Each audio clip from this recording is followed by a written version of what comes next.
Okay, here we are. We're going to take a G Jet apart.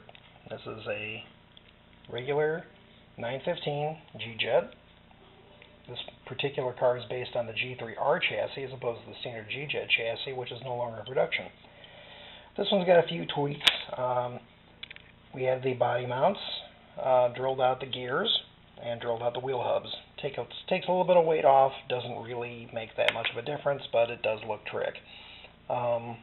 This car also has the 90-degree bend on the front of the pickups. If you want to limit pickup travel, this is something I really don't recommend that much because the stock pickup is just about perfect. I don't know how they did it, but they did it. Anyway, take the car apart. It's very simple. Take the rear axle out.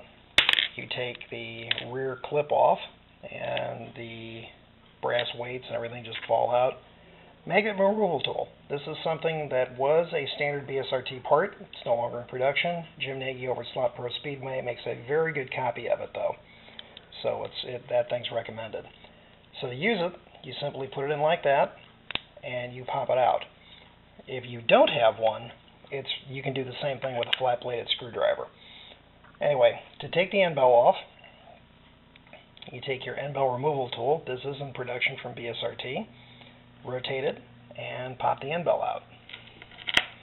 And now you can see the tweaked end bell and the Z-bend that I use on my end bells. It's just a trick that's out there on the internet, and it works for me, so that's why I use it. Anyway, to do that, you would simply take a little bit of the hanger and bend it like that.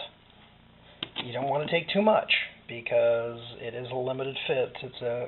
There's not much room in the chassis. To put it all back together, I typically clip the end bell in the hanger first and get everything oriented, and then I use the end bell tool, spread it apart,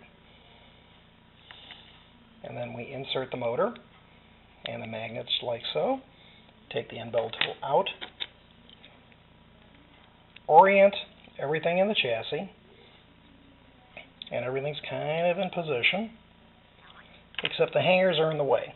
So I take a screwdriver at the bottom of the hanger and just move it out of the way, and you can see the hangers moved right out of the way. And now we can set this all in position. And everything's down and clipped down.